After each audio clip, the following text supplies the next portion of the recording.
Вітаю вас! Сегодня неделя 29 студзеня. У эфире телеканала «Витебск» выніковая программа «7 дзён». Мы говорим про самые заўважныя падзеі мінулай сямідзёнкі. У студыі Вольга Шмаргун. Медицина ў цэнтры ўвагі. На пасяджэнні аблвыканкама разгледзелі вынікі рэалізацыі дзяржаўнай праграмы «Здароўе народа» і дэмаграфічная бяспека Рэспублікі Беларусь у мінулым годзе і задачы на бліжэйшыя 5 гадоў.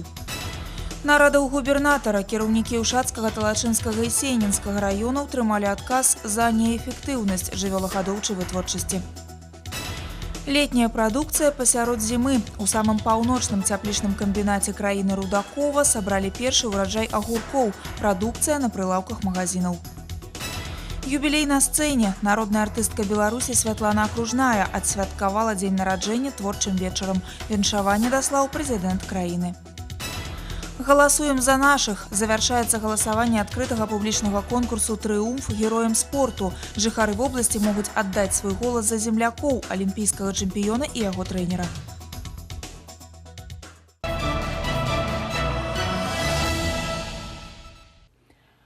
Забяспечыць даступнасць і высокую якасць медыцынскага абслугоўвання ва ўмовах абмежаванага бюджэтнага фінансавання. Такая задача стаіць перад сістэмай аховы здароўя Віцебшчыны ў бягучым годзе. На пасяджэнні аблвыканкама разгледжаны вынікі рэалізацыі дзяржаўнай праграмы «Здароўе народа» і дэмаграфічная бяспека Рэспублікі Беларусь у мінулым годзе і задачы на бліжэйшыя 5 гадоў. Падрабязнасці ў Інны Кірыенкавай.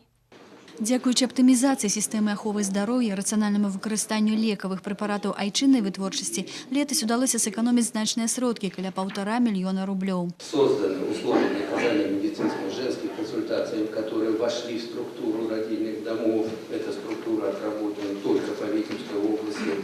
Условия созданы в короткий промежуток времени, в течение 1–1,5 месяца, соответствующими нашими структурами. Введен в действие Витебский областной детский клинический терапевтический корпус-центр.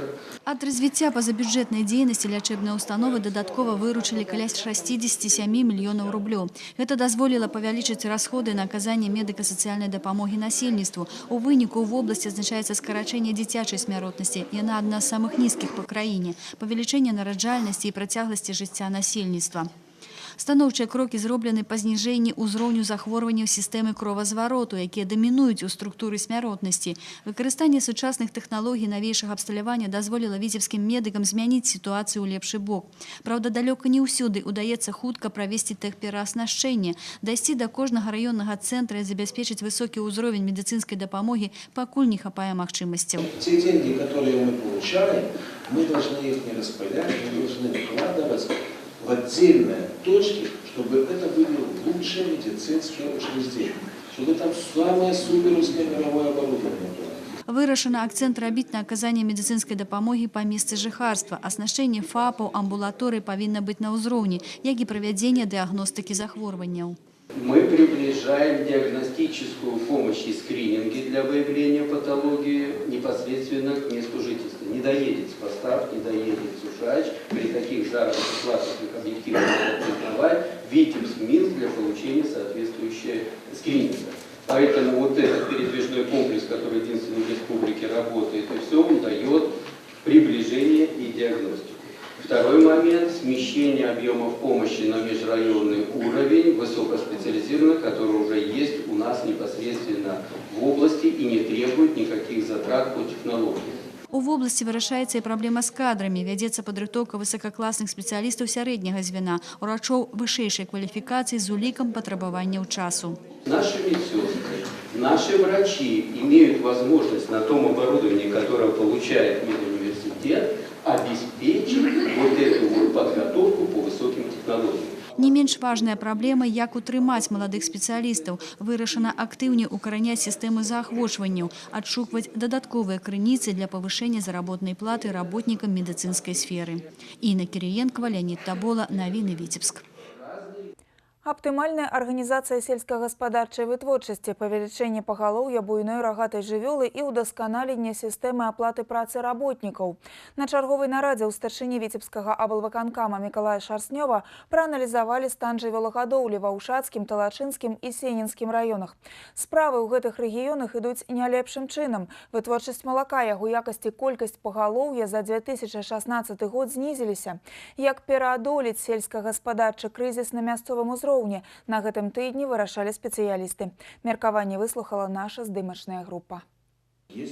Менавіта ад работы жывёлагадоўлі напрамую залежыць фінансавы стан сельскагаспадарчых арганізацый, таму так важна прывесці галіну ў сістэмны парадак. На гэтым старшыня аблвыканкама Мікалай Шарснёў адразу засяроджвае ўвагу спецыялістаў. Дасягнуць вынікаў у жывёлагадоўлі можна толькі дзякуючы правільнай арганізацыі тэхналагічнага працэсу. В целом, вроде бы, картина неплохая. Да, область 2 года подряд увеличила продуктивность, то есть более полутонны мы увеличили за 2 года продуктивность от коровы. У нас прирост по производству, у нас прирост по продаже. У нас основная часть района работает сегодня, если посмотреть сводку, достаточно прилично, но порядка 7-8 районов, которые обваливают показатели областные. У спісе такіх раёнаў Ушацкі, Сенінскі і Талачынскі. Іх кіраўнікі і адказваюць сёння за праваленыя паказчыкі. На Ушатчыне па выніках 2016-го адзін з самых нізкіх надояў на карову. Усяго 2957 кілаграмаў. Супраць сярэднеабласных 4108. Мізэрная вытворчасць малака і яго нізкая таварнасць, змяншэнне пагалоўя буйной рагатай жывёлы і праблемы з узнаўленнем статку. Прычына такіх праблем у грубым парушэнні тэхналогій, выкарыстанні дзедаўскіх метадаў і адсутнасці элементарнага кантролю з боку кіраўніцтва раёна. А яшчэ для Ушатчыны актуальная кадравая праблема. Кіраўнік вобласці даручае таксама правесці рэвізію статку, магчыма перадаць частку пагалоўя за даўгі мясамалпраму і забяспечыць урэшце прырост. Нават калі для гэтага прыйдзецца змяніць старшыню райвыканкама. Такіх радыкальных мер пакуль не патрабуе Талачынскі раён, хаця яго жывёлагадоўчыя вынікі таксама імкліва падаюць. Надоі ніжэй за сярэднеабласныя, а галоўная праблема – аднаўлення статку. Мясцовая племстанция працуе неэффективно. Очень большая нагрузка на техников-семенаторов, которые работают на племстанции. Те, которые работают в хозяйстве, непосредственно техники и семенаторы, их увеличилось на 2 хозяйства в 2016 году. И в этом году мы отправили учиться уже одного семенатора. И еще в течение года будем отправлять учиться семенаторов, потому что, как показывает анализ, те хозяйства, где обслуживаются именно самими специалистами внутри хозяйства, семенаторами, эффективность осеменения и все показатели по осеменению больше и выше. Правал у аднаўлення статку летась здарыўся і на Сеніншчыне, хаця старшыня райвыканкама абяцае, за першае паўгоддзе 2017-го пагалоўе прырасце на 460 цялят і тлумачыць спад усіх асноўных паказчыкаў фінансавымі праблемамі. Малаказаводы не разлічваюцца за прадукцыю, аднак на самай справе раён праавансаваны на цэлы год наперад і прычына неэфектыўнасці жывёлагадоўчай галіны ў іншым. Проще простого сегодня. Вот, пойди туда, дайте денег. Так чтобы дать денег, надо получить продукцию. А вот здесь вы должны включить уже голову. Так как же увеличить объемы продукции? Не потому, что дай денег. Там нечего давать, уже вам раздали по всем районам. А председатель исполкома должен подумать, где найти другие источники финансирования. И чтобы каждый вложенный рубль быстро оправдал себя и вернулся. Губернатор робіць упор на тое, што на самай справе важныя не паказчыкі і лічбы, важна эфектыўнасць вытворчасці, бо менавіта ад яе залежыць узровень жыцця на вёсцы. Тут надо кардинальные принимать меры, то есть по работе именно внутри района, по работе в хозяйстве, ну и, конечно, заинтересовывать людей. Люди должны быть заинтересованы, идти на работу, знать, за какой участок работы они получают конкретные деньги. И тогда будет толк. Поэтому будем пересматривать и систему оплаты, и систему трудового участия, и за это платить, соответственно, деньги. Старшыня аблвыканкама даў кіраўнікам раёнаў аўтсайдераў тыдзень на распрацоўку антыкрызісных планаў, каб змяніць работу жывёлагадоўлі ў лепшы бок, і паабяцаў вярнуцца да гэтай тэмы. Вольга Шмаргун, Леонид Табула, навіны, Віцебск. Два будынкі былых сельскіх бібліятэк у Віцебскім раёне, дзіцячы садок на Гарадотчыне і школа ў Дубровінскім раёне будуць выстаўлены на таргі фондам Віцебскаблмаёмасць у лютым. Былыя аб'екты адукацыі і культуры ў сельскай мясцовасці выклікаюць цікавасць у пакупнікоў. Летась з аўкцыёнаў былі прададзены каля 2 дзесяткаў такіх будынкаў. У асноўным інвестары набываюць іх для арганізацыі вытворчасці, стварэння аб'ектаў турызму і нават пад жыллё. Усяго за 2016 год фонд Віцебскаблмаёмасць рэалізаваў з аўкцыёнаў каля 80 пабудоў на суму звыш 2 мільёнаў 200 тысяч рублёў. Плошчы, якія не выкарыстоўваюцца, скараціліся больш чым на 62 тысячы квадратных метраў. Гарадскі пасёлак Руба неабходна прывесці ў парадак у бліжэйшыя 2 гады. Такую задачу перад мясцовай уладай паставіў старшыня Віцебскага аблвыканкама Мікалай Шарснёў на пасяджэнні рабочай групы па пытаннях добраўпарадкавання і навядзення парадку ў населеным пункце з 7 тысячамі жыхароў. Сілы будуць накіраваныя на аб'екты сацыяльнай сферы і на ўсю тэрыторыю пасёлка, ад палаца культуры да лаўкі каля пад'езда. Тэму працягне Віктор Праліч. Жить мне тут нравится, а то как? Так, мы уже привыкли. Ну, конечно, хотелось бы, чтобы что-то и делалось. Дорога немножко лучше была. Вот ходим по этой стороне, по той плохо ходить. Там более выбита дорога. Вот так. Жыхары Рубы ўжо і не прыпомняць, калі глобальная хваля рамонту закранала пасёлак. Населены пункт нядаўна стаў часткай Віцебска і пакуль застаецца недобраўпарадкаванай гарадской ускраінай. Спецыяльна для вырашэння праблемы рашэннем аблвыканкама створана рабочая група, задача якой навядзенне парадку ў Рубе. У плане работ ни много ни мало 17 пунктов. Результат нашей совместной работы на выходе – это приведение порядок нашего поселка, приведение в порядок территории вокруг поселка, на земле навести порядок, а все вокруг утопает в каких-то непонятных разрушенных теплицах, заросло сорняками, кустами и так далее. То есть сам поселок Руба сегодня достаточно некрасивый. Ларыса Зволінская працуе ў мясцовым палацы культуры з моманту яго ўтварэння. 30 год таму будынак адчыніў дзверы і сёння мае патрэбу ў капітальным рамонце. Гэта адзін з першых аб'ектаў, за які ўзяліся будаўнікі. Перш-наперш прывядуць у парадак залу, дзе займаецца знакаміты узорны харэаграфічны ансамбль «Крыничка».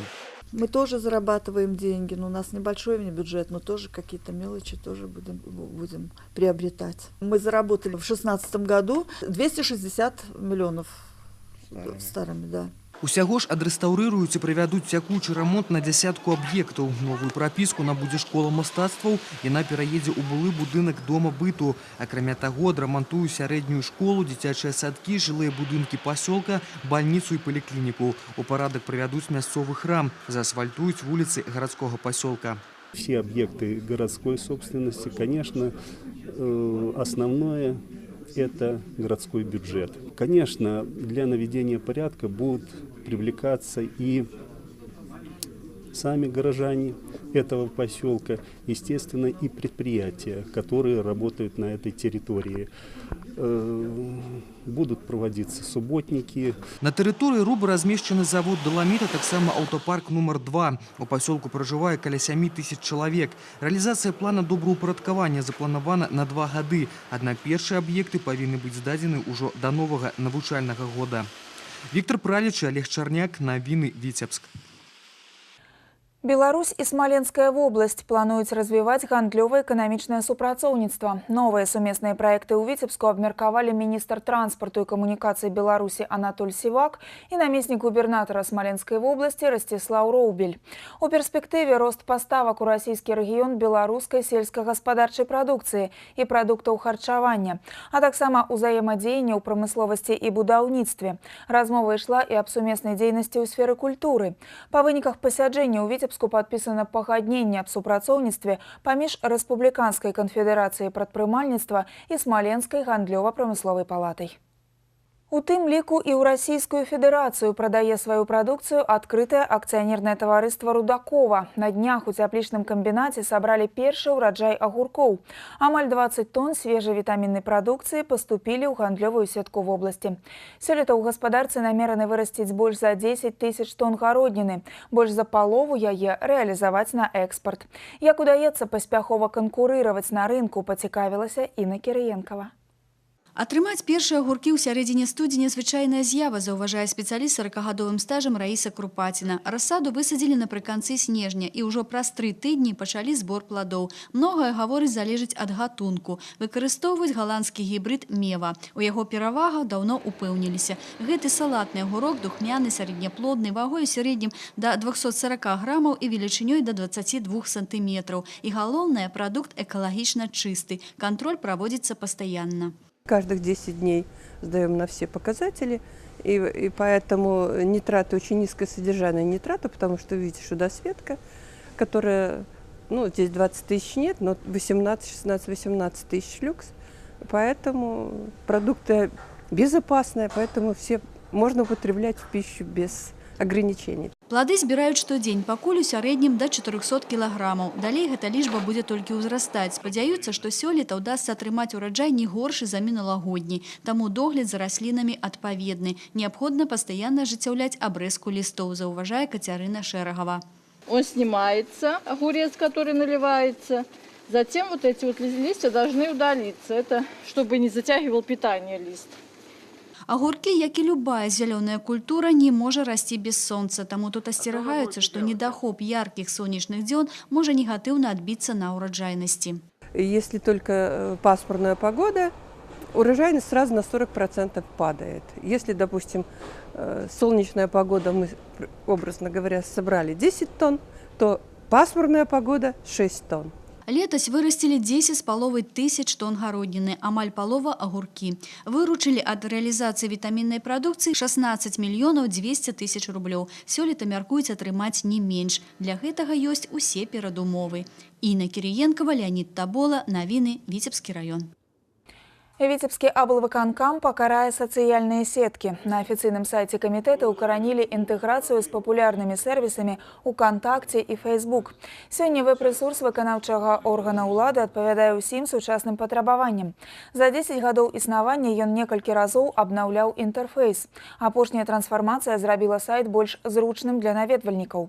Новы дызайн дазваляе праглядаць інфармацыю з планшетаў і мабільных тэлефонаў. Адна з галоўных функцый – магчымасць адрасаваць пытання ў электронным выглядзе. Сёння каля чвэрці зваротаў у Віцебскі аблвыканкам поступае праз интернет. В прошлом году была введена новая версия для слабовидящих. На сегодняшний день это белорусскоязычная версия, русскоязычная, англоязычная версии. На сайте размещается информация, в том числе об основных событиях, которые происходят в органах исполнительной власти. Это прямые линии, кадровые дни, ряд административных процедур, которые интересен нашим гражданам. По сути дела, официальный сайт является той информационной площадкой, которая позволяет нашим гражданам знать об основных событиях, которые происходят в органах исполнительной власти. Мы интегрировали сайт в социальные сети, это Facebook, ВКонтакте, с тем, чтобы свой контент, это новости регионов, это основные события, были и использованы и с использованием вот этих направлений, потому что читательская аудитория достаточно высокая, это в основном молодые люди, и мы, безусловно, заинтересованы с тем, чтобы эта информация официально доходила и до этой аудитории в обязательном порядке. Летась афіцыйны сайт Віцебскага аблвыканкама атрымаў інтэрнэт-прэмію міжнароднай выставы ТИБА-2016 у намінацыі «Гарадскія, абласныя і раённыя выканкамы». Сайты ацэньвалі па змесце, навігацыйных функцыях, візуальным афармленні, функцыянальнасці і інтэрактыўнасці. Прысутнасць акаунта Віцебскага аблвыканкама ў сацыяльных сетках абумоўлена патрабаваннямі сучасных тэхналогій і актыўнасцю людзей у інтэрнэце.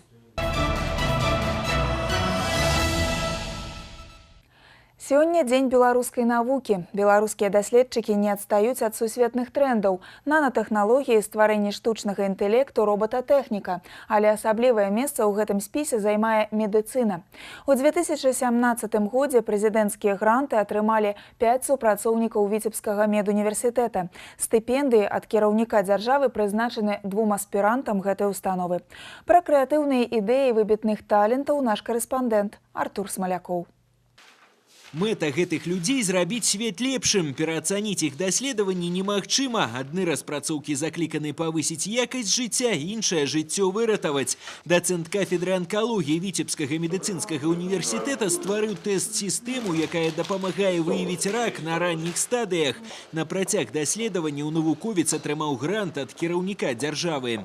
Уникальность данной тест-системы заключается прежде всего в том, что нам удалось разработать достаточно интеллектуальную и высокоинновационную методику, позволяющую выделить циркулирующие опухолевые клетки из периферической крови, плюс определить, насколько они активны, то есть определить их реальный метастатический потенциал и насколько они готовы, скажем так, повредить организм и вызвать настоящий метастатический рецидив. Адным прэзідэнцкі грант, іншым стыпендыя. Аспірантка з Віцебскага медуніверсітэта Наталья Колчанова распрацавала новую тэхналогію дыягностыкі перыядантыту.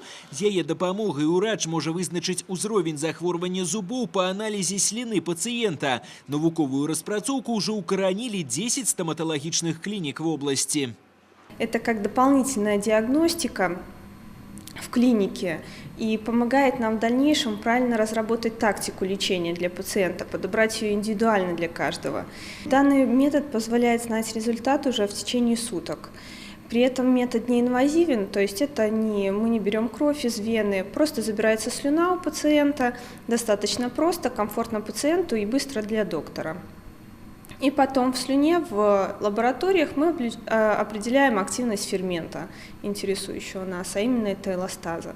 И по полученным данным уже можем судить о тяжести течения патологии. Стыпендыі прэзідэнта сёлета атрымалі маладыя аспіранты з усёй Беларусі. Наперадзе ў кожнага з іх вялікі навуковы шлях, але ўжо сёння даследчыкі адчуваюць падтрымку і ўвагу. Сярод стыпендыятаў 2017 двое учарашніх студэнтаў ВДМУ. То, что наши аспиранты, молодые ученые, из года в год становятся президентскими стипендиатами, это подчеркивает то, что они выполняют актуальные, довольно новые научные разработки и, самое главное, полезны для нашей страны. Все диссертационные исследования, и докторские диссертации, и кандидатские диссертации, они имеют всегда практический выход. На финише это всегда разработка какого-то или нового метода диагностики, или какого-то нового оригинального метода лечения. Сёння, дзякуючы сваім дасягненням, беларускія даследчыкі вядомыя ва ўсім свеце. З кожным годам яны ўсё бліжэй да вырашэння галоўных задач сучаснасці. Лячэнне хвароб стагоддзя, вывучэнне космосу альбо павелічэнне ўраджаю. Для гэтых людзей няма нічога немагчымага. Яны шчыра любяць сваю працу і дакладна ведаюць, чым будуць займацца заўтра. Артур Смалякоў, Ян Пчэльнікаў, навіны Віцебск. Навукоўцы будучага сёння яшчэ школьнікі. У Віцебскай вобласці рэалізуюць новыя формы работы ў 6-й школьны дзень. Паспрабаваць сябе ў прафесіі змогуць навучэнцы старэйшых класаў. У Віцебскім дзяржаўным тэхнічным каледжы прайшлі першыя майстар-класы для школьнікаў. У суботу на базе майстэрні ў каледжа правялі тэматычныя заняткі. Якія прафесіі спрабавалі асвоіць віцебскія школьнікі, даведалася наш карэспандэнт Настасья Броўка. Рэарганізацыя 6-го школьнага дня. Больш за 40 вучняў старэйшых класаў некалькіх школ Віцебска прыйшлі ў суботу ў тэхнічны каледж. Хлопцы вырашылі паспрабаваць сябе ў рабочых прафесіях. Выбраць было з чаго. Зваршчык, плітачнік, муляр, сталяр і токар. У кожную суботу новая прафесія. У хуткім часе абяцаюць дабавіць яшчэ некалькі папулярных напрамкаў. Это первое начало, которое мы хотели бы среди учащихся школ провести и организовать таким образом информационную работу и их занятость в 6-й школьный день. На будущее мы планируем увеличить этот перечень, посмотрим, как они пойдут. У нас еще производство мебели. То есть такие профессии очень популярные, которые будут тоже тянуть ребят. Но дети интересуются, они выбирают себе профессию. Родители им что-то советуют, они что-то ходят сами смотреть. И поэтому новость о том, что мы идем в лицей, ну, скажем так, детей обрадовала, дав им возможность что-то выбрать для себя новое, посмотреть, какие специальности здесь предлагаются, и пройти какие-то мастер-классы. Акцент на прафарыентацыю, такое ўзаемадзеянне сярэдняй школы і прафесійна-тэхнічнай установы, рэалізацыя загаду Міністэрства адукацыі Беларусі аб новых формах работы ў 6-й школьны дзень. Пры гэтым яўка па суботах на добраахвотнай аснове. Аднак на практыцы бонусаў нямала, перш за ўсё для сябе. Довольно интересно, мне понравилось. Наверное, сюда буду поступать в 9-м. Мы показываем им, что это довольно-таки такая популярная профессия, востребованная в наше время, ну и показываем тем самым, что это денежная профессия, что немаловажно, что можно делать очень много оригинальных вещей, которые пригодятся как в быту, так и в сельском хозяйстве, то есть, ну, в машиностроении, то есть везде. То есть эта профессия такая, что она многогранная, что ее можно применить потом на будущем везде. Магчыма, школьнік у будучым не пойдзе вучыцца па прапанаванай спецыяльнасці, аднак прынамсі гэта дапаможа не памыліцца з выбарам, ды і набытыя навыкі, верагодна, спатрэбяцца ў жыцці. Для меня лично это очень интересное занятие. Я планировал немного другим в жизни заняться, но посмотрев вот сейчас на нынешний мастер-класс, мне действительно это понравилось, и я вполне возможно сейчас задумаюсь, а чем мне заняться в будущем. Может быть, действительно камнеукладчиком. Вполне интересное занятие. Пакуль толькі для старшакласнікаў на суботу перанеслі практычныя заняткі па працы, якія будуць праходзіць у ліцэях і каледжах. Пад кіраўніцтвам вопытных майстроў вытворчага навучання школьнікі змогуць прадэгуставаць розныя прафесіі. Парень только пришел первый раз, и уже видно сразу, что у него есть какой-то навык, он уже знает более-менее столярный инструмент, поэтому я думаю, что если он к нам поступит и мы его подготовим, то будет хороший столяр, хороший специалист. Такія новаўвядзенні носяць рэкамендацыйны характар. Фактычна кожная школа будзе сама складаць і карэктаваць план заняткаў і кансультацый у 6-й школьны дзень. Настасья Броўка, Сергей Котаў, навіны, Віцебск. Павышэнне якасці адукацыі і стварэнне роўных умоў для ўсіх дзяцей. На пасяджэнні прэзідыума Віцебскага абласнога савета дэпутатаў адным з пытанняў было развіццё сістэмы адукацыі ў рэгіёне. Удасканаленне сеткі навучальных устаноў вядзецца за кошт аптымізацыі малакамплектных сельскіх школ і ўмацавання матэрыяльнай базы ў вялікіх населеных пунктах. Менавіта яны павінны стаць адукацыйнымі цэнтрамі, у якія будуць прыязджаць вучыцца дзеці з навакольных вёсак. Цяпер у кожным раёне вызначаюцца ключавыя школы, якія і будуць развівацца. У гэтыя перспектыўныя навучальныя установы будуць укладваць грошы. Аптымізацыю плануюць завяршыць у гэтым годзе. Несмотря на действительно сложный период финансирования, в прошлом году удалось стабилизировать данный вопрос. В 2 раза больше, чем в 2015 году было направлено денежных средств на развитие материально-технической базы в части текущих капитальных ремонтов. Все это было благодаря возможности жесткой экономии ресурсов, в том числе за счет оптимизации малокомплекта сельских школ.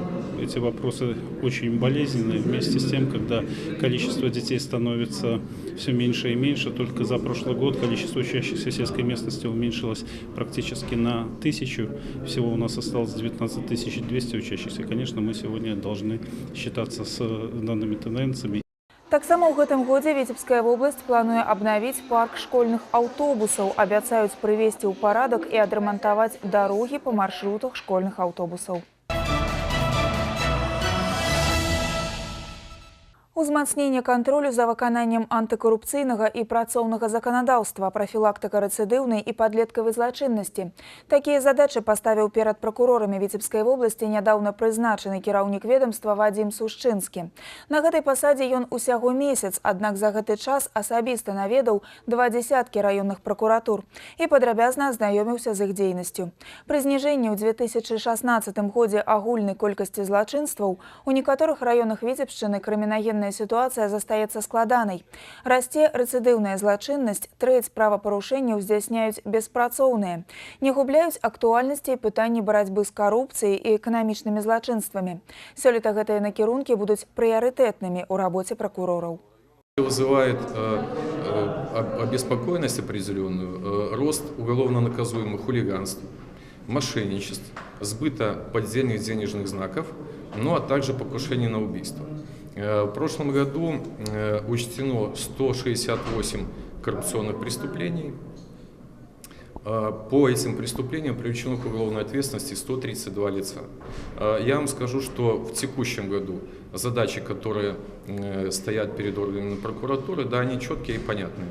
Есть необходимость посмотреть, усилить надзор за органами дознания, в том числе за милицией, за Следственным комитетом, преступность среди несовершеннолетних, а также надзор в сфере экономики. Пастаяннай увагі з боку пракурораў вобласці патрабуе і выкананне працоўнага заканадаўства. У многіх раёнах і ў Віцебску летась зафіксаваны рост вытворчага траўматызму. На гэта таксама звярнулі ўвагу на выніковай калегіі пракуратуры Віцебскай вобласці. Акрамя таго, па выніках 2016-го у ведомстве адзначылі рост зваротаў грамадзян. 3 десяткі маладых людзей папоўнілі рады добраахвотных моладзевых дружын аддзела ўнутраных спраў адміністрацыі Першамайскага раёна Віцебска. Маладыя людзі навучэнцы сярэдне-спецыяльных устаноў абласнога цэнтра. Свае пасведчанні дружыннікаў яны атрымалі ў вайсковай часці 5524 унутраных спраў МУЗ Беларусі. Да сваіх непасрэдных абавязкаў новыя памочнікі прыступяць на днях. Наш карэспандэнт Віктор Праліч у дружыннікі не пайшоў, аднак пра іх работу даведаўся. Гэта толькі тая невялікая частка падрыхтоўкі і без 5 хвілін добраахвотных дружыннікаў. Асновы рукапашнай самаабароны хутчэй за ўсё ім не спатрэбяцца, аднак абараніць сябе ці таго, хто трапіў у бяду, такія прыёмы дапамогуць. Выпадкі падчас патрулявання горада бываюць розныя, таму і падрыхтоўка адпаведная. Узнал в колледже, что появилась такая вот дружина, с радостью туда записался. Мне нравится следить за порядком. Вот, уже научился самообороняться от ножа. Свае пасведчанні на пляцы вайсковай часці 5524 ўнутраных спраў МУЗ Беларусі атрымалі 30 юнакоў. Папярэдне яны прайшлі адбор. Усе як адзін заяўляюць, што ўдзельнічаць у моладзевым праваахоўчым руху для іх гонар. Мы патрулируем улицы, замечаем нарушителей. Также можем помочь задержать преступника. Вот. В основном мы просто помогаем милиционерам. Достаточно хороший эффект по несению службы. Как в качестве оказания помощи сотрудникам милиции увеличивается плотность нарядов в городе, так и эффект воздействия на людей. Сёння толькі ў Першамайскім раёне Віцебска байцы моладзевых атрадаў аховы правапарадку арганізавалі каля 1,5 десятка дружын. Кожны дзень яны разам з прадстаўнікамі органаў унутраных спраў выходзяць патруляваць вуліцы абласнога цэнтра. У іх паслужным спісе больш за 200 затрыманняў правапарушальнікаў. И сегодня на нашем празднике присутствовали ребята, которые, к сожалению, оступились на своем жизненном пути. Они состоят на учете в инспекции по делам несовершеннолетних Первомайского района города Витебска. И для них наши молодежные отряды охраны правопорядка – это образец достойного и правильного поведения. Живой образец, что очень важно в нашем современном мире. Да сваіх непасрэдных абавязкаў новаспечаныя дружыннікі прыступяць на днях. Юнакі кажуць, што з нецярпеннем чакаюць свайго першага дзяжурства, а некаторыя не хаваюць, што для іх гэта першая прыступка да будучай прафесіі. Яны мараць стаць супрацоўнікамі міліцыі. Віктор Праліч, Дмітрий Котаў, навіны Віцебск. У гарадоцкім раёне каля вёскі Зарэчча супрацоўнікі Дзяржынспекцыі аховы жывёльнага свету выратавалі з пасткі казулю. Жывёла трапіла ў адну з 3 металічных петляў, якія ўстанавілі браканьеры. Казуля правяла ў няволі больш за суткі, аднак сур'ёзных пашкоджанняў не атрымала. Пасля таго, як палонніцу вызвалілі з пятлі, яна адразу ж акрыяла ад стрэсу і накіравалася ў лес. Пасткі канфіскавалі, месца абследавалі, ідзе пошук браканьера. Яшчэ адна жывёліна трапіла ў пятлю на Шуміленшчыне. Лася вызвалілі супрацоўнікі мясцовага лясгаса. Ён не пацярпеў. Па факце незаконнага палявання распачалі праверку.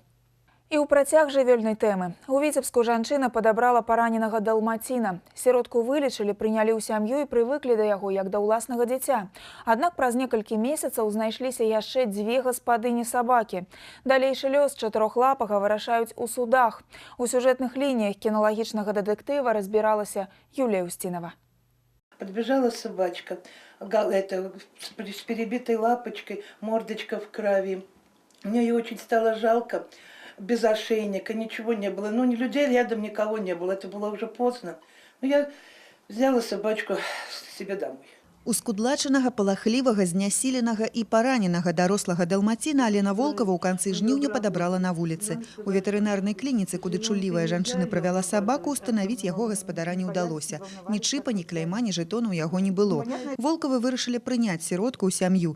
Адкармілі, вылечылі застарэлыя траўмы, зрабілі неабходныя прышчэпкі. Знойдыша назвалі Лізай. Завялі ветпашпарт, зарэгістравалі ў ЖУ, атрымалі жэтон, устанавілі ідэнтыфікацыйны чып. Сабака хутка пасябраваў не толькі з людзьмі, якія яго прытулілі, але і з такімі ж падабранымі на вуліцы 2 катамі, якія жывуць у кватэры. Калі Волкавы і сабака ўжо прывыклі адно да аднаго, нечакана знайшлася ранейшая ўладальніца Лізы. Я сказала, что извини, я все лечение прошла, и собаку я просто не отдам, потому что такое жестокое обращение с животными, как у тебя. Ну, это также, говорю, нельзя делать, что такая собака бегает по улице, голодная, ну, неуглеженная, грязная. Ну, как так можно? Аказалася, што ў мінулым жыцці Ліза была Эльзай. Яе папярэдняя гаспадыня Яна свае правы на сабаку вырашыла адстойваць у суде. У лістападзе справа аб адміністрацыйным правапарушэнні прысваенні знойдзенай маёмасці была спыненая ў сувязі з недаказанасцю віны Алены Волкавай. У студзені адбыўся другі суд па грамадзянскім іску, які пастанавіў чужое вернуть. Когда в суде говорят, что это вещь, чужая вещь, ее надо вернуть, вот у меня все время возникает вопрос, ну как собака может быть вещью? Ведь же у нее также бьется сердечко. Я вообще ее не хочу отдавать, я очень ее люблю. Мы привыкли к ней как к ребенку. Пакуль сабака ўсё яшчэ знаходзіцца ў сям'і Волкавых, якія даглядаюць і песцяць знойдыша апошнія дні. За этой собачкой очень хорошо следят, и ее всегда водят на поводке. И я думаю, что если она даже осталась бы у этого хозяина, она бы у него никогда не потерялась. Мы паспрабавалі знайсці ранейшую гаспадыню далмаціна і сціцу па гэтай незвычайнай судовай справе Яну. Дзяўчына, праўда, пад нікам Сафія, актыўны карыстальнік сацыяльных сетак. Аднак ад каментараў на тэлекамеру яна адмовілася. Яна, а где собачка у вас жила, где будет жить? В квартире или у вас частный дом? Нет, девушка, до свидания, не будем мы с вами общаться на эту тему. Нечакана ў гэтай кіналагічнай драме паўстаў новы герой. Знайшлася самая першая ўладальніца гаротнай Эльзы Лізы. У Анастасіі сабака жыла са шчанячага ўзросту да 3 гадоў, а потым з-за дыягнаставанай астмы гаспадыня вымушана была падарыць сабаку ў добрыя рукі той самай Яны. Спачатку дзяўчыны размаўлялі па тэлефоне, Яна дзялілася навінамі пра сабаку, яе фотаздымкамі, але потым перастала выходзіць на сувязь. Ужо пасля суда ў сацыяльнай сетцы Настя знайшла шакіруючую інфармацыю пра сваю сабаку. Собака находилась на конюшне. Туда привозились породистые собаки, которых брали по объявлениям либо в дар, либо покупали за малые деньги для размножения. Но вот эту информацию мне дали волонтеры, что действительно собака моя бегала, попрошайничала, еду находила на помойках, ну и либо кто-то подкормит ее. То есть как таковой хозяйки никто с ней никогда не видел. Настя, даведаўшыся пра аблуканне Эльзы, цяпер катэгарычна супраць таго, каб яе сабаку аддалі Яне Сафіі. Жанчына, нягледзячы на прыступы астмы, мае намер вярнуць падораную сабаку. Юлія Устінова, Сергей Котаў, Дмітрый Котаў. Навіны, Віцебск. Віцебскае абласное аб'яднанне прафсаюзаў урачыста адзначыла прысуджэнне Федэрацыі прафсаюзаў Беларусі прэміі прэзідэнта за духоўнае адраджэнне. Высокая ўзнагарода звязана з шэрагам праектаў, накіраваных на патрыятычнае выхаванне, у прыватнасці рэканструкцыі мемарыяльнага комплексу «Курган славы». На Віцебшчыне свой спіс знакавых месцаў, якія абноўлены ў тым ліку дзякуючы прафсаюзам. З ім азнаёмілася наша здымачная група. До 70-годдзя вялікай перамогі па ініцыятыве і за сродкі прафсаюзы ў Віцебшчыны рэканструявалі воінскі мемарыял на Успенскай горцы ў абласным цэнтры. Абнавілі надмагіллі з замяннымі плітамі, рэканструявалі металаканструкцыі і элементы агароджы, устанавілі 2 новыя скульптуры салдат, правялі добраўпарадкаванне. Члены прафсаюзаў працавалі тут на суботніках, а з прафсаюзнага бюджэту на мадэрнізацыю мемарыялу пайшло больш за 70 000 рублёў. Праз год яшчэ адным абноўленым аб'ектам стаў комплекс «Прорыв» в Ушатском районе. В каждом районе есть историческое памятное место, которое приложили руки профсоюзы, чтобы память восторжествовала, чтобы память не была забыта.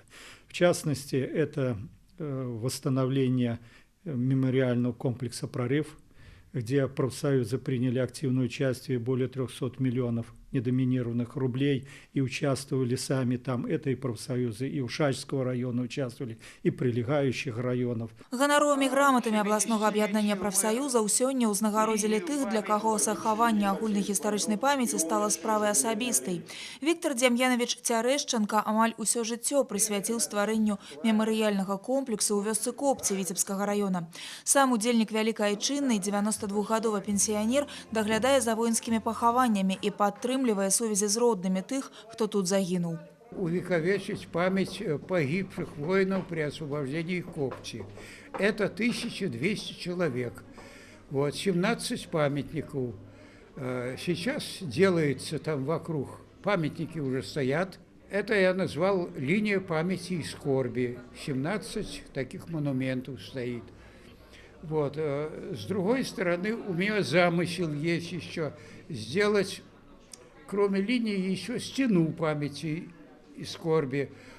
Добраўпарадкаваць мемарыял у Капцях прафсаюзы в области дапамаглі матэрыяльна. Акрамя таго, што год абласное аб'яднанне прафсаюзаў Віцебшчыны грашыма падтрымлівае ветэранаў вайны і вязняў канцлагераў. Летась на гэта затрацілі звыш 150 тысяч рублёў. Дапамога матэрыяльная, а карысць ад яе вымяраецца зусім іншымі катэгорыямі. Гэта даніна памяці ўсім, хто здабыў вялікую перамогу, а для будучых пакаленняў прыклад павагі да сваёй гісторыі. Ольга Шмаргун, Александр Прыстаўка, навіны Віцебск.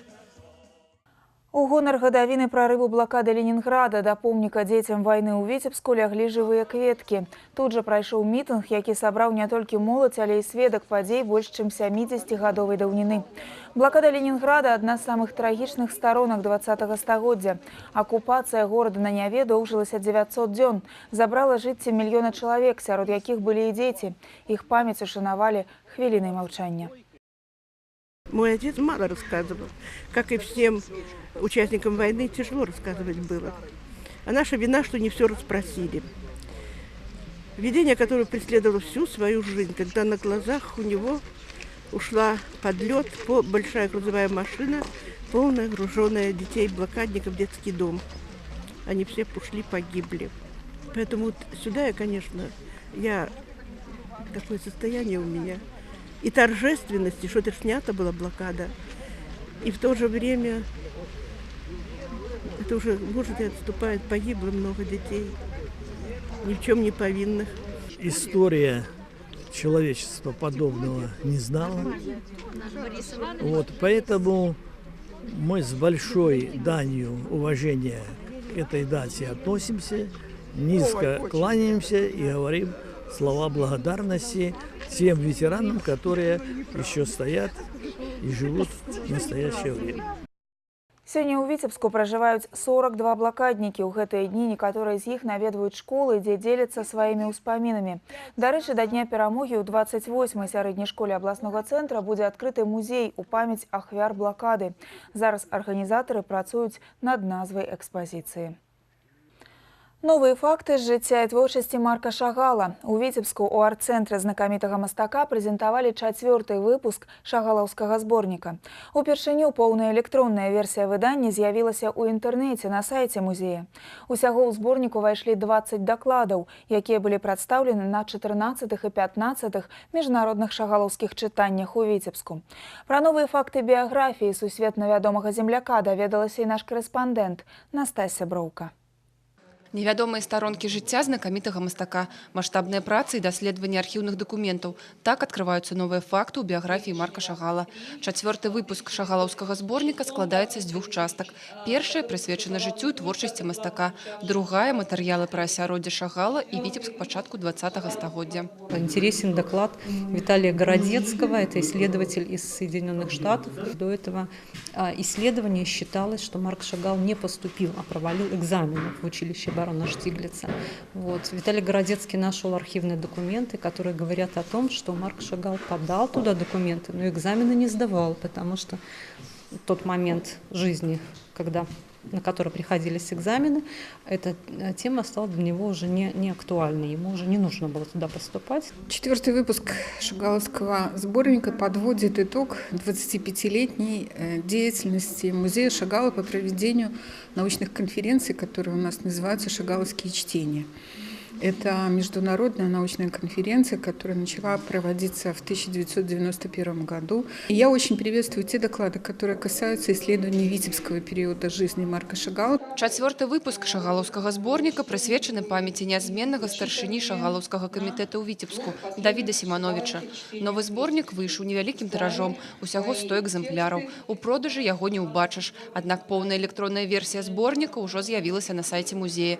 Да гэтага часу ў інтэрнэце публікаваліся толькі некаторыя даклады шагалаўскіх чытанняў, а вось поўная версія ў PDF-фармаце размешчана на сайце музея упершыню. Упершыню і ў самім арт-цэнтры праходзіць выстава графічных работ настаўніка Шагала, нямецкага мастака-гравёра Германа Штрука. Герман Штрук довольно известный в своих кругах. У него стремились учиться многие художники-современники.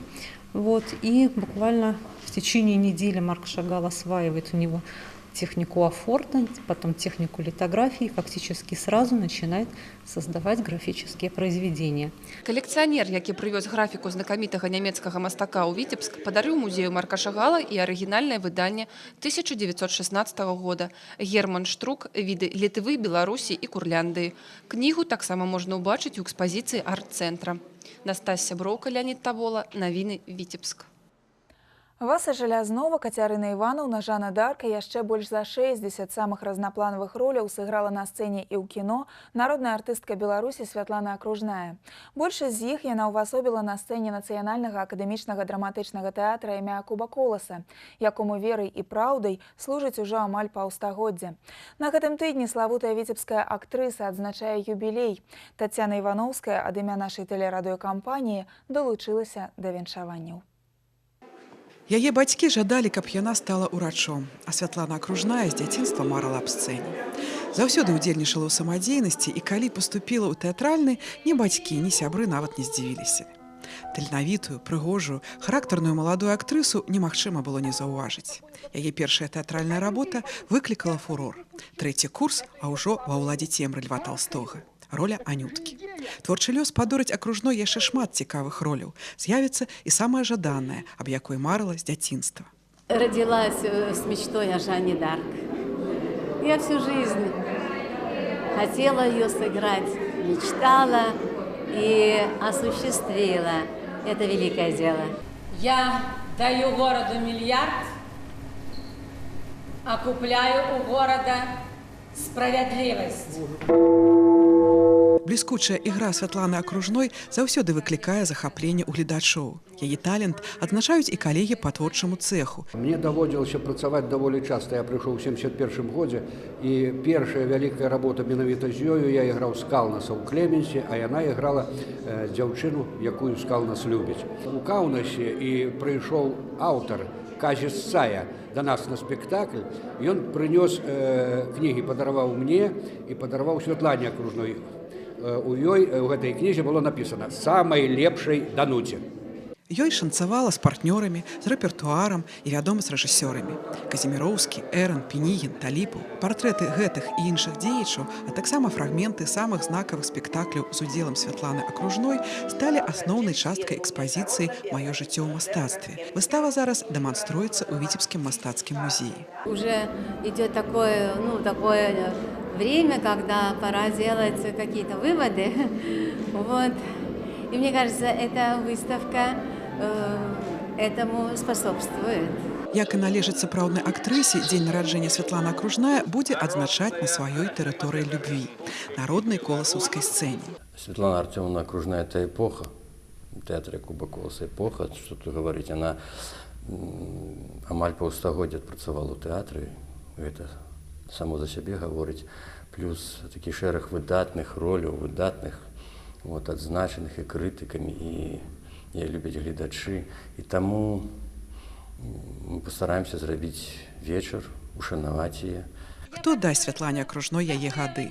Тая ж постаць, тэмперамент, а самае галоўнае ўсё той жа бляск у вачах і жаданне тварыць. Яшчэ б, у актрысы з такой адданасцю прафесіі, з такой любоўю да мельпамены інакш гарэць вочы не могуць.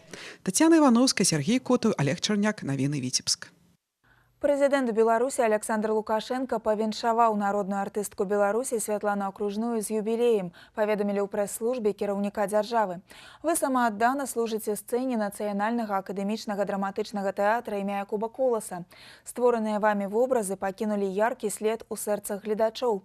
Эмацыянальна багатыя гераіні, надзеленыя выразнай індывідуальнасцю, заўсёды прыцягвалі публіку моцным характарам і ў той жа час тонкім лірызмам, гаворыцца ў віншаванні. Кіраўнік дзяржавы падкрэсліў, што плённая дзейнасць Святланы Акружной, накіраваная на захаванне і развіццё лепшых традыцый айчыннай тэатральнай школы, заслугоўвае высокай ацэнкі.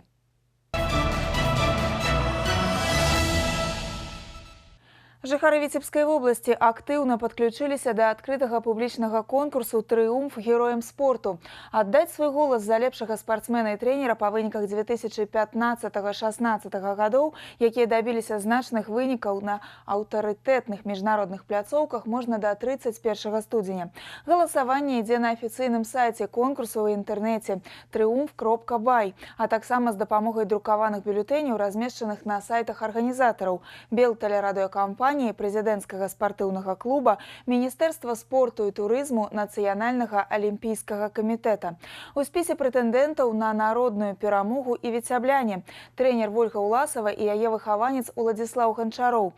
Работа дуэта настаўніка і спартсмена прынесла нашай краіне залаты медаль у бразільскім Рыа. Навучэнцы Віцебскай сярэдняй школы нумар 45 на кожным перапынку паміж заняткамі не выпускаюць тэлефон з рук. У пошукавую сістэму глобальнай сеткі інтэрнэт закрытымі вачыма ўносяць ключавое triumf.by. Вось ужо на працягу 2 тыдняў яны не толькі сочаць за ходам галасавання, а і самі актыўна прымаюць удзел. Ну что, за Гончарова? Да, давай. Ну а тренера Власова тогда? Давайте. Іван Цароў сам актыўна займаецца спортам. У вольны час яго любімыя тэлеканалы, безумоўна, спартыўнай тэматыкі. Пакуль, прызнаецца Іван, сваімі перамогамі пахваліцца не можа, аднак гатовы гадзінамі расказваць пра дасягненні іншых. Здесь не важна цель самой акции, как выбрать лучшего, а то, что большое количество людей в Беларуси интересуется спортом, интересуется здоровым образом жизни. Са сваімі трыумфатарамі вызначыліся ў самой кузні прызёраў у спартыўна-дзіцяча-юнацкай школе нумар 1 алімпійскага рэзерву. Крытэрыяў, па якіх пачынаючыя спартсмены выбіралі сваіх куміраў, шмат. Аднак менавіта тут земляк і алімпійскі прызёр даўно синонімы. Конечно, я принимала участие, ведь я тоже спортсмен, я понимаю, какой это тяжелый труд, как это все тяжело дается, и я долго думала, кому отдать свой голос. Но, конечно же, я решила проголосовать за Владика, потому что для меня он кумир. Он лучший среди нас, и он заслуживает этого. Эта акция имеет огромное значение, потому что это действительно колоссальный труд тренеров, спортсменов. И мы несказанно рады, что золото было именно у батутистов. То есть нас просто распирает от гордости. Падвядзенне вынікаў конкурсу адбудзецца 31 студзеня па 8 намінацыях. У кожнай з іх будзе вызначаны свой лаўрэат. Трансляцыю цырымоніі пакажа тэлеканал «Беларусь-1» і міжнародны спадарожнікавы «Беларусь-24». Галасавалі за нашых землякоў Віктор Праліч, Александр Петравецкі. Навіны Віцебск. А яшчэ я ведаю, што самы актыўны ўдзел у галасаванні прымаў мой калега Сергей Мисурагин. Вітаю цябе. Прывітанне, Ольга, не памылюся, калі выкажу агульную думку. Трымаць кулакі мы будзем за нашых землякоў, трэнера Вольгу Уласаву і яе выхаванца алімпійскага чэмпіёна па скачках на батуце Уладзіслава Ганчарова. Я адчуваю, што ты засумаваў без любімай справы і гатовы з новымі сіламі акунуцца ў работу. Дык якія спартыўныя падзеі чакаюць нас на наступным тыдні? І сапраўды, Вольга, у новым годзе мы упершыню адкрываем спартыўную старонку. А балельшчыкі, як ніхто іншы, маюць патрэбы ў аператыўнай інфармацыі, каб не прапусціць любімае відовішча. І сёння я падрыхтаваў шмат матэрыялу, які зацікавіць сапраўдных аматараў спорту. На пачатку тыдня ў Віцебску плануецца правесці гарадскі турнір па хакеі «Залатая шайба» сярод дзяцей і падлеткаў па месцы жыхарства. Мэтай спаборніцтваў з'яўляецца вызначыць дзве мацнейшыя каманды, якія прадставяць Віцебск у абласным фінале. А напрыканцы тыдня эстафету аматараў падтрымаюць прафесіяналы. У чацвер і суботу дарослых балельшчыкаў чакаюць два абласныя дэрбі. 2 лютага ў палацы спорту ХГ Віцебск сустрэнецца з хімікам СКА, а 4 числа ўжо новапалачане прымуць віцебскую дружыну. Інтрыга заключаецца ў тым, што хакеісты з «Автограды» на 2 баллы апярэджваюць землякоў у турнірнай табліцы. Задача новаполачан абараніць здабытую перавагу. У віцеблян няма іншага выйсця, як гуляць на перамогу, каб канчаткова не адстаць ад саперніка. А зараз да выязных супрацьстаянняў 3 і 4 лютага баскетбольны клуб «Рубон» двойчы на пляцоўцы саперніка сустрэнецца з магілёўскім «Барысфенам». У першым крузе нашы землякі без варыянтаў прайгралі апаненту. З таго моманту прайшло шмат часу, і каманда абласнога цэнтра змагла умацаваць свой састаў. З другога боку і магалеўчане не сталі слабейшымі, а таму балельшчыкаў чакаюць 2 захапляльныя паядынкі. Дарэчы, як у матчах валейбольнага першынства паміж Заходнім Бугам і Марка ВДТУ. Пасля серыі няўдачных паядынкаў віцебляне апынуліся на апошнім радку і цяпер будуць імкнуцца выправіць становішча. Гульні пройдуць 4 і 5 лютага на арэне брэсцкага клуба. І ў працяг тэмы Віцебск на гэтым тыдні таксама не абмінуць валейбольныя баталіі. Першынства вобласці ў праграме алімпійскіх дзён моладзі разыграюць юнакі і дзяўчынкі. І завяршу спартыўны агляд яшчэ 2 анонсамі. 4 лютага ў абласным цэнтры будзе ладзіцца другі міждзяржаўны турнір Кубак паўночнай сталіцы па мастацкай гімнастыцы. А ў нядзелю возьме старт абласны шахматны фестываль, прысвечаны 50-годдзю ўтварэння віцебскага шахматна-шашачнага клуба «Ладдзя». Сергей Мисурагин, навіны Віцебск. Са звыклымі відамі спорту, Вольга, мы разабраліся. Цяпер давай раскажам гледачам аб не зусім традыцыйных. Самага стойкага парыльшчыка і трывалага маржа вызначылі на спартыўна-аздараўленчым чэмпіянаце «Полацкія лазні» 2017. Аматары здаровага адпачынку спаборнічалі на працягу цэлага дня. Рэкорды ўстанавілі ў асабістым і камандным заліках. Самыя смелыя прайшлі не толькі выпрабаванне парай і венікам, а і акунуліся ў палонку. Пра тонкасці лазневых працэдур нашы карэспандэнты. Александра Жыгунова на полацкі чэмпіянат прывяла не іронія лёсу, а даўняя традыцыя хадзіць у лазню па суботах. Удзельнік гарачых спаборніцтваў упэўнены, славянская лазня не толькі бадзёрыць, а і ўмацоўвае здароўе. Это самый лучший отдых для организма. Можно как минимум раз в неделю отдохнуть, как новорожденный выходишь из баньки. Спаборніцтвы праходзяць у асабістым і камандным заліках. Адначасова ў парыльні знаходзяцца па 3 удзельнікі, 4-й суддзя. Яго задача фіксаваць час. Свой асабісты рэкорд тут ёсць у кожнага. Вытрымаць тэмпературу 100 градусаў пад сілу не ўсім, таму абавязковая умова чэмпіянату – вялікі стаж парэння, не менш за 3 гады, і допуск урача. Для самых смелых спаборніцтвы працягваюцца на свежым паветры. Сёлета ў праграму маржавання ўключылі ўпершыню. Каля палонкі удзельнікаў таксама чакаюць з таймерам. Сярод самых вынослівых Ларыса Марачкоўская. Сваё першае выпрабаванне ледзяной вадой яна прайшла больш за 15 гадоў таму. Главное, парилка, чтобы была хорошая. Прогреться хорошо. Все остальное будет замечательно. Это же стресс, это большая перепад температуры. То есть простому человеку без какой-то подготовки, то есть без опыта данных мероприятий нежелательно кидаться 100 градусов и потом в прорубь, потому что это серьезная нагрузка для сердечно-сосудистой системы и организма в целом. Лазневы чэмпіянат на Полачыне праходзіць некалькі гадоў. Тут яго лічаць брэндам района. І нават венікі нарыхтоўваюць вялікімі партыямі. Перавагу аддаюць бярозавым. Молодеем. Надеемся, что выиграем сегодня. Будем стараться. Спортсмены все будем бороться за первое место. Прошлые чемпионаты предыдущие у нас проходили, это больше, скажем так, времяпрепровождение в бане было. В этот раз у нас уже четкие условия, правила, определенное время парения и поддавки пара, скажем так. Вот. Плюс дополнительные испытания. Прайграць на такім турніры немагчыма, і штогод жадаючых выпрабаваць сябе становіцца ўсё больш. Вопытныя парыльшчыкі раяць пачынаць падрыхтоўку да наступнага чэмпіянату ўжо зараз, каб пара і сапраўды была лёгкай. Вольга Шмаргун, Марына Рамановская, Александр Петровецкі, навіны, Полацкі раён. Гэта была выніковая інфармацыйная праграма «7 дзён». Убачымся роўна праз тыдзень на тэлеканале «Віцебск». Усяго вам добрага і выдатнага настрою.